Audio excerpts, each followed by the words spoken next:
All right, welcome everyone to our new installment of the Coach's Corner. And how I figured I'd go about this is we haven't heard from a lot of our coaches in a long time, and we have some new ones. So I decided it'd be a good idea to kind of interview them all, kind of just talk to them so you guys can hear them, see what they're all about, hear their story, and get to know all of them. So we're going to start with our newest hire, which I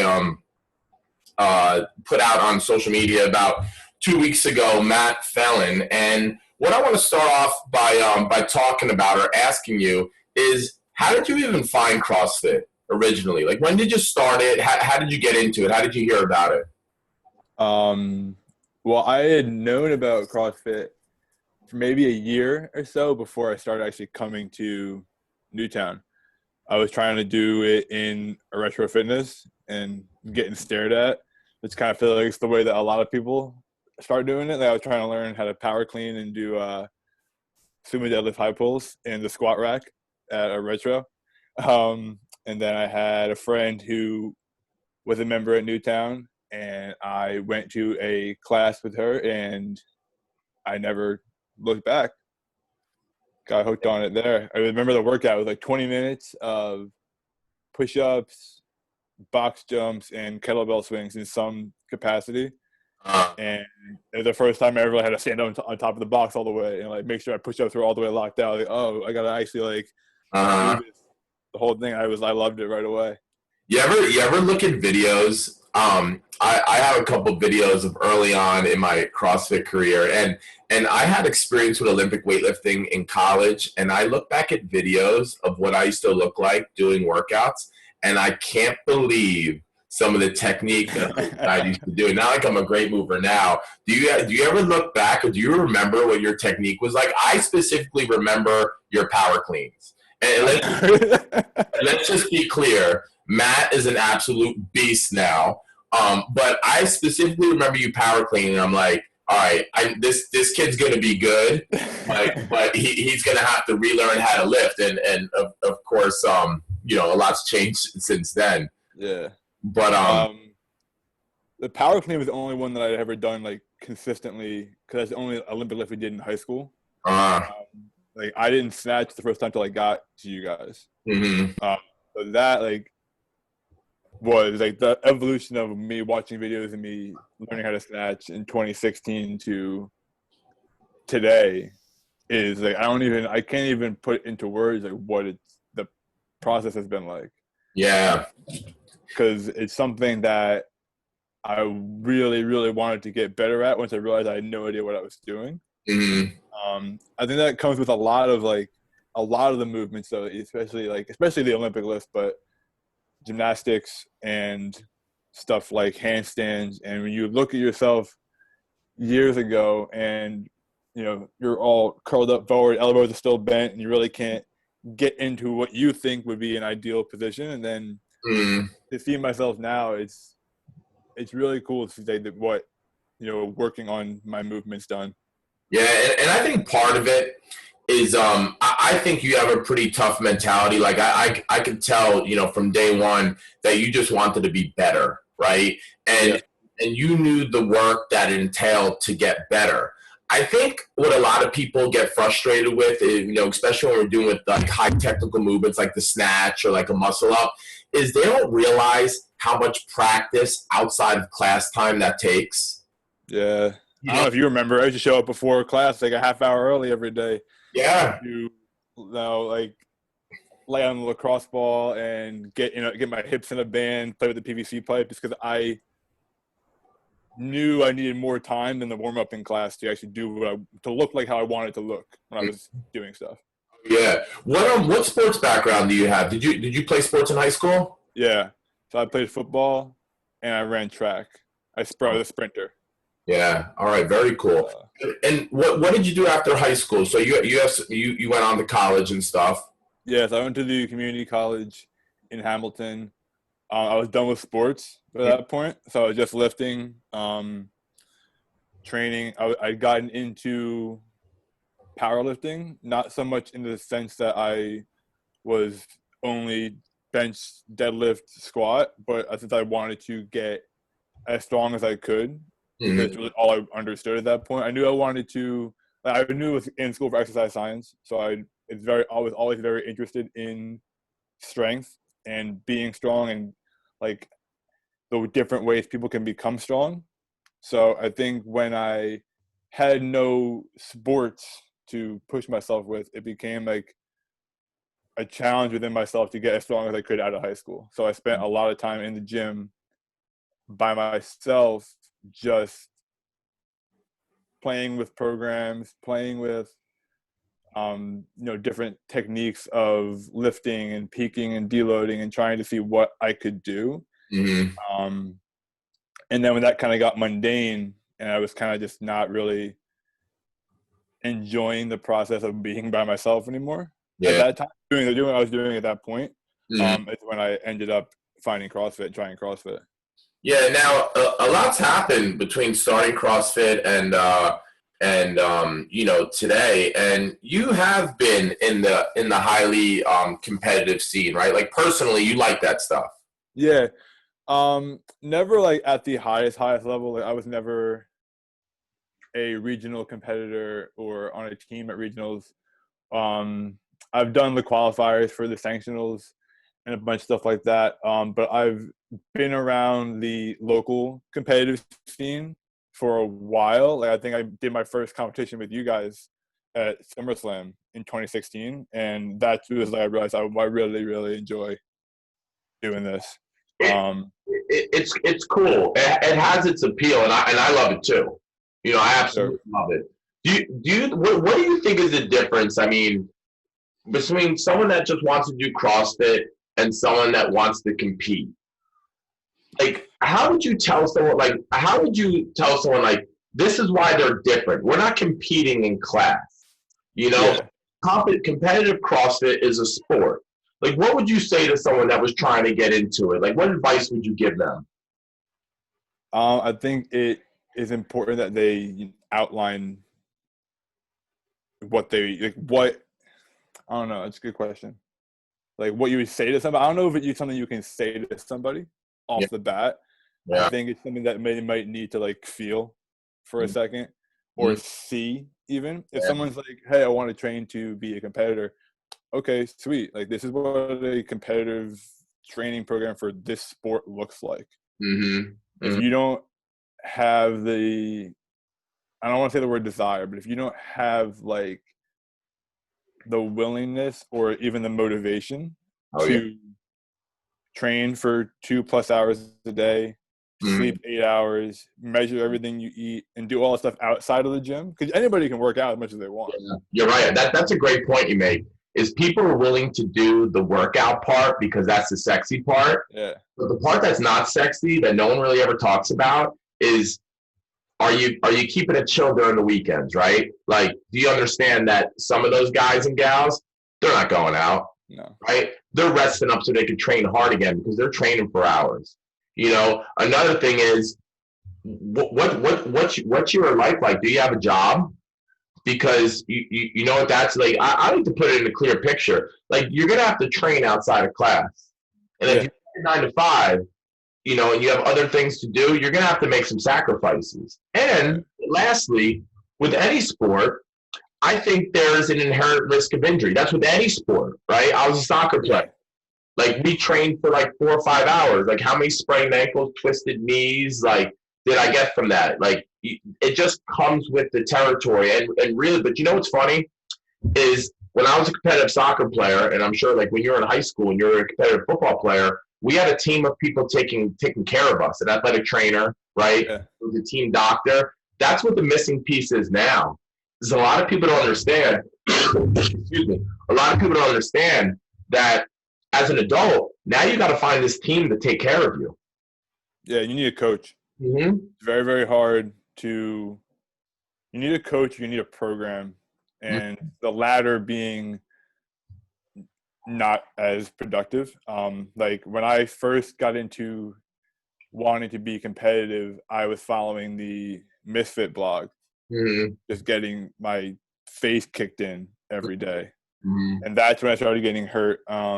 I had a couple back spasms that took me out of being able to bend forward for a handful of months. Mm-hmm. Um, my knees and hip were pretty jacked up for a couple months, and as Mm-hmm. well as I've had some shoulder and neck issues. Just Mm-hmm. because when you don't have a coach or people looking after what you're doing, and you're just training, and you don't really know like how to discriminate things, you're going to get hurt, like you said. How But how has your own personal training changed since then? I know because so I see you in a lot of our classes, but then I also know that you're doing some supplemental work. yeah, so when I was starting to get hurt, I knew, okay, I need to figure out like how are these guys and girls who are the best of the best training and able to do it every single day, without injuries that surpass like hand tears and maybe a sore knee once in a while. Mm-hmm. Um, and you realize that they're not just doing metcons and maxing their snatch out every single day. Mm-hmm. So once I kind of learned that out, and I took a couple courses on movement and program design and just how to keep myself more healthy, my overall training volume plummeted, Mm-hmm. but my fitness went way, way up. Mm-hmm. So when I was at CrossFit Hamilton, I was doing a lot of the classes. It was my main like CrossFit. Mm-hmm. And then anything else outside of that was movement work, supplemental strength work, bodybuilding, the Mm-hmm. occasional extra like cyclical piece or conditioning piece Mm-hmm. just to breathe a little heavier. But I wasn't really doing more than 5 or 6 metcons a week. Yeah. And I think it's being able to accept that, hey, you're going to do a 10-minute workout and then you're going to do 2 hours of stuff that's boring. Mm-hmm.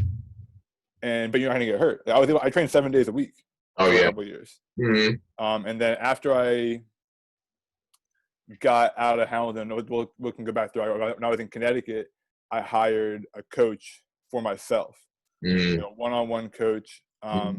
And he, me and him devised a plan together of, what my body could take and like what I needed to do to get to my goals. And it takes a lot of stress off of me knowing, okay, I have this person keeping me healthy. I can just train. Oh yeah. Oh yeah. Um, And I noticed that's what's a lot different about you now, how what you offer people as far as help.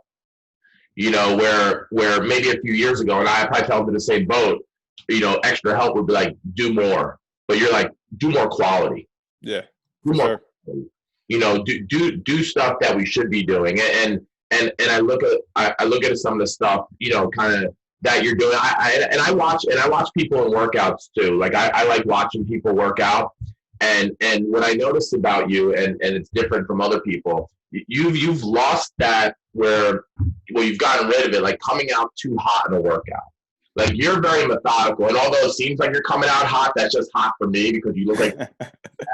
But you actually, like, you're so comfortable with being uncomfortable. You've done so many workouts, like your knowledge about how workouts feel, how 20 toes to bar are going to feel, right? How are 20 toes to bar going to feel in my first round, and how are they going to feel in my fourth round? Yeah. Like, that stuff, and I feel that knowledge as a coach and your ability to guide someone through a workout, it's invaluable. And I watch you do it, and it's absolutely amazing. When people are like, he's going so fast, I'm like, no, he's going fast for you. Very methodically, he knows exactly what he's doing. I go by and this is something I learned from another coach, for who I've done some education through, but there's no such thing as over pacing a workout. You can over rest during a workout.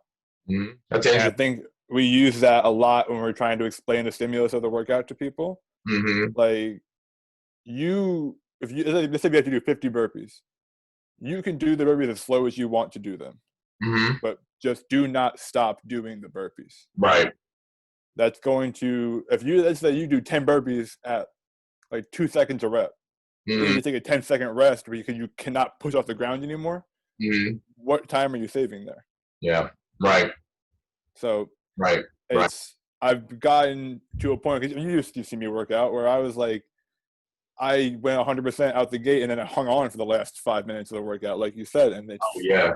now I don't like going fast anymore. I Yeah. like to just go like I pace my workouts as best I can The over resting, just so you know, I'm taking that from you now. for it in my sessions tomorrow. I forget what the workout is, but I'll definitely use that because I look at over resting like in a workout we had today, right?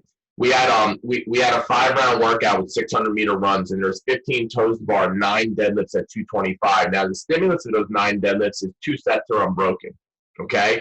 Now most people with that 225 maybe out of reach for a male might say, "Hey, I could do a 5 and 4." Yes, but how long are you resting? Yeah. Right? How long are you resting? And that's the Mm-hmm. thing.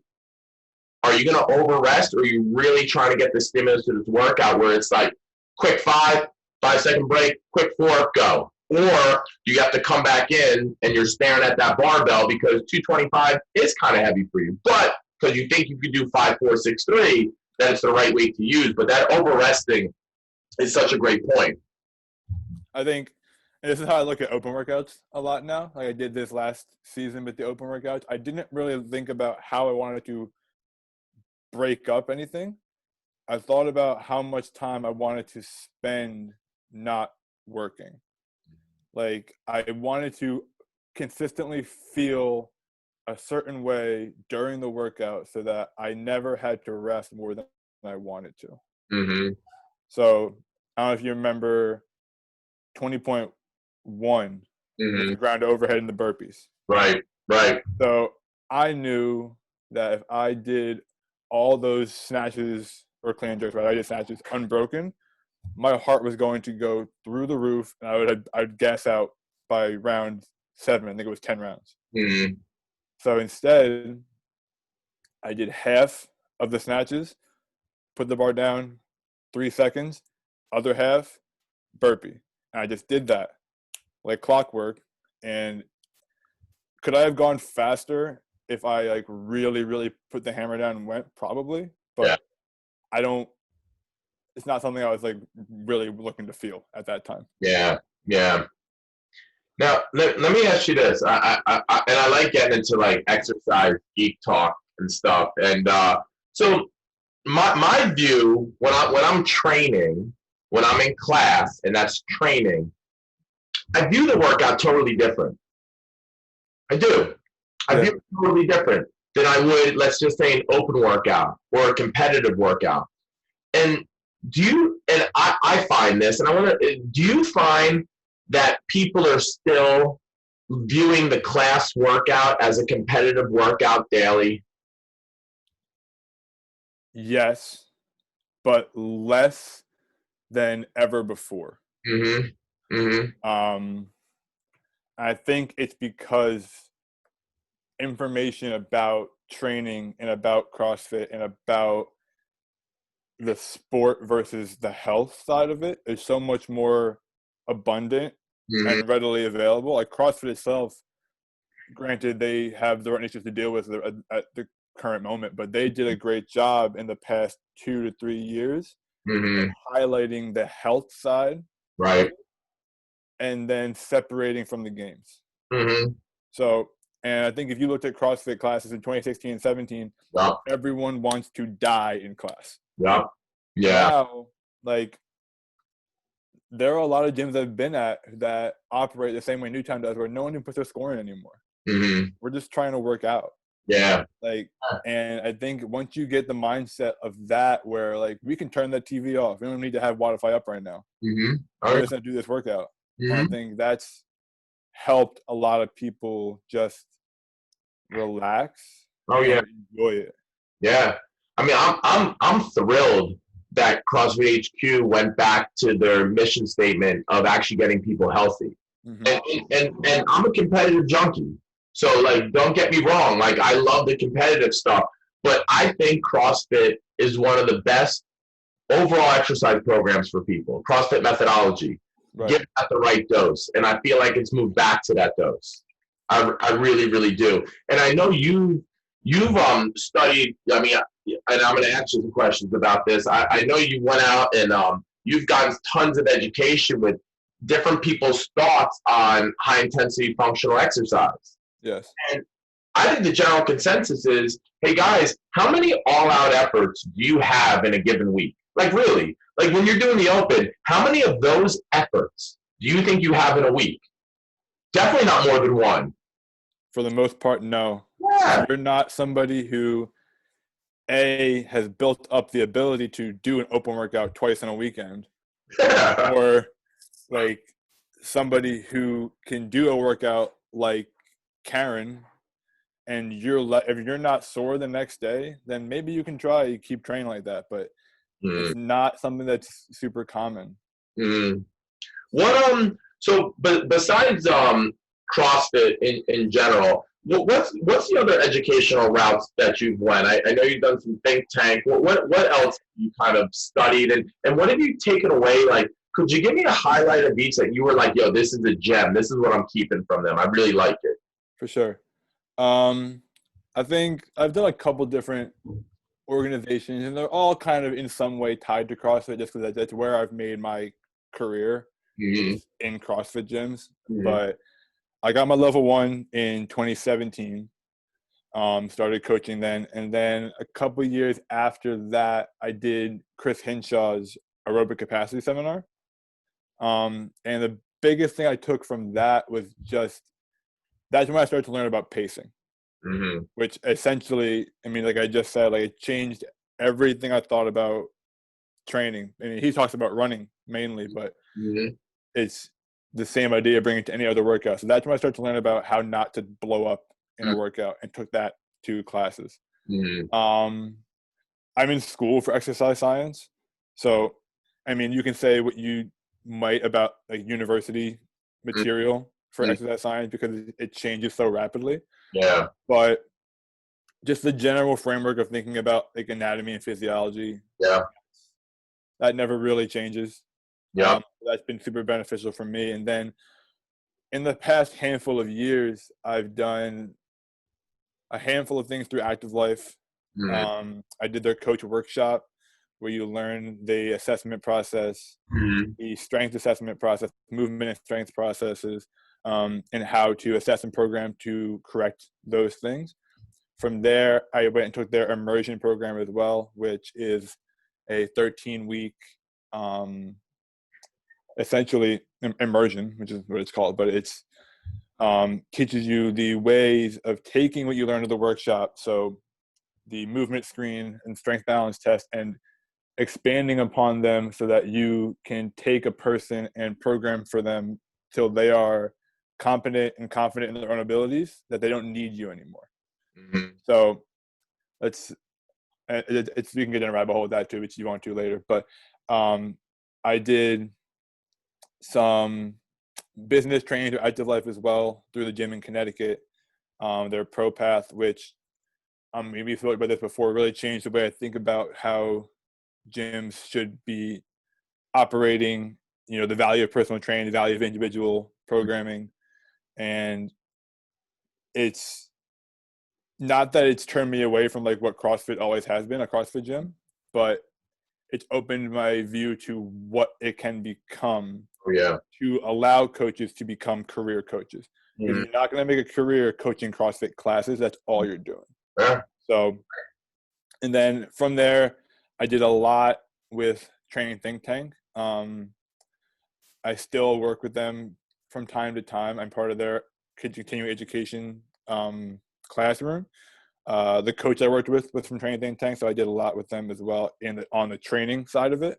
Uh-huh. But probably the biggest, most influential education thing whatever you want to call it, I ever did was their movement course. Mm-hmm. So what that entails is it teaches you to think about movement in a way that can be broken down like in a handful of categories, be it like movement freedom, so your ability to move however you like, Mm-hmm. movement intensity. So let's say you want to be able to snatch heavily. Like, can you handle that movement? Okay, can you overhead squat a PVC pipe? Can you squat at the PVC pipe? Like, where do we need to start intensity-wise to build that movement up? Mm-hmm. Then there's movement variability, which we use a lot in just scaling workouts. Mm-hmm. Like, how many ways can I take a front squat or a back squat and modify it so that everybody can get that stimulus of the movement? Mm-hmm. Another one is movement endurance. So, which is exactly what it sounds like. Mm-hmm. Just how much can you endure a pattern? Mm-hmm. And the last one, which I think is probably the most influential for a CrossFit group class, is what's called movement virtuosity. And I know they use the word virtuosity in the level 1, like Okay. do the common, uncommonly well, however the CrossFit defines it. But how training think tank defined movement virtuosity is the little individual nuances in the way people move. So that, and I think it's yeah, like I said, it's super common in CrossFit classes because me and you probably don't squat very similar. Mm-hmm. You're taller than me. You have Right. longer limbs than me. But Mm-hmm. that doesn't mean that one of our ways of squatting is wrong. Mm-hmm. Like, I'm not going to take someone like you and try to make you squat just like me because there's no way that can ever happen. Right. I think it's being able to take different people's bodies and movement patterns and still be able to correct them and get them in a healthy position. Yeah. And that has been what's like skyrocketed how I train myself. Like, all stuff I do after class all comes from what I've learned in that course. And Yeah. the way I look at movement is probably the biggest part of my coaching Oh yeah. philosophy, if you will. Yeah, and I totally believe that you offer a lot of value with that, and I couldn't agree with you more that individual program design or individual training and coaching is the way to go. And I got involved with CrossFit when it was new. Like, I got involved in CrossFit in 2008, and I know we don't like to talk about Glassman too much, but at Glassman's gym, he would take a couple individuals as he was training, and he would eventually put them together in like skill levels, right? Yeah. And he would almost like create these classes based upon people's ability. And it started with individual program design. Right.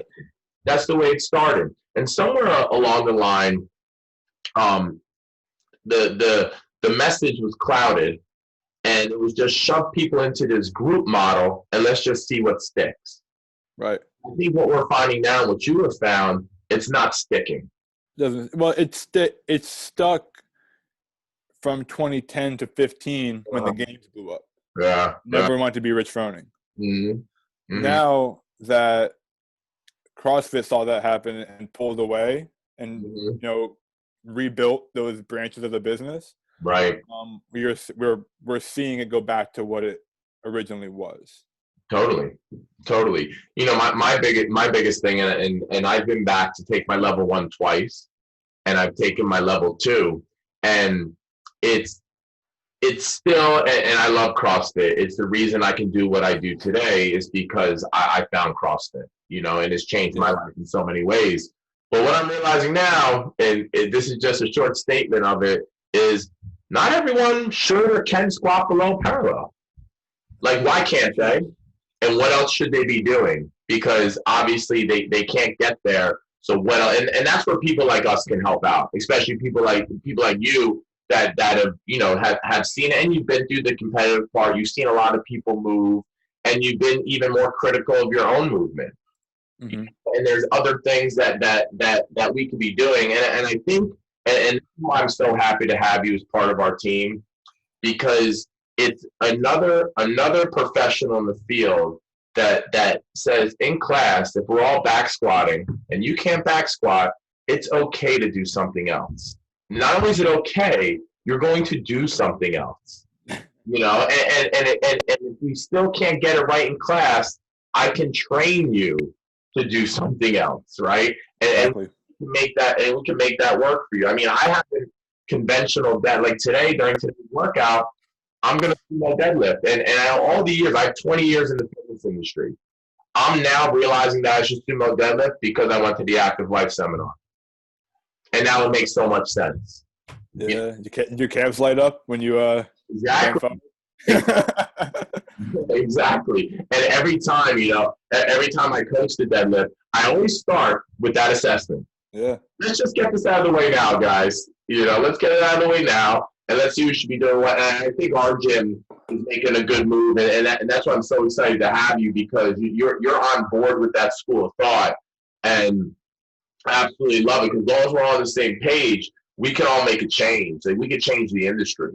Right. We can help that move in the right direction, because there's gyms that are doing it, and I want to be part of that, and I know I know you believe in that, so this is going to be great. But how fast did that 30 minutes go there? That was good, man. How fast? Yeah, Well, Matt, listen, thank you so much for your time today. All right. absolutely. I, for one, can't wait to take one of your classes. All right. And just so everyone knows, if you're looking for more individualized attention, Matt is out there, and Matt can certainly help you. He's helping people currently. And if you want to get better, and if you're tired of being in pain, modifying to the same movement, and you actually want to get better, you're going to have to talk to Matt, because he could get you there. And I totally believe in that. So, and he's around the gym more and more now. So pick his brain, work with them, schedule like a talk with them, sit down with them, and see what he could do for you. Because if you're looking to get to the next level, he's a piece of the puzzle. He really, really is. But all right, Matt. Well, listen. Thank you for being the first on our coaches' corner. Now the other coaches know that the bar is set. We're set, and we're ready to go with this. All right, man. Hey, Perfect. a lot, man. I'll see you in class. Thank you, Matt. All right, take care. See you, buddy.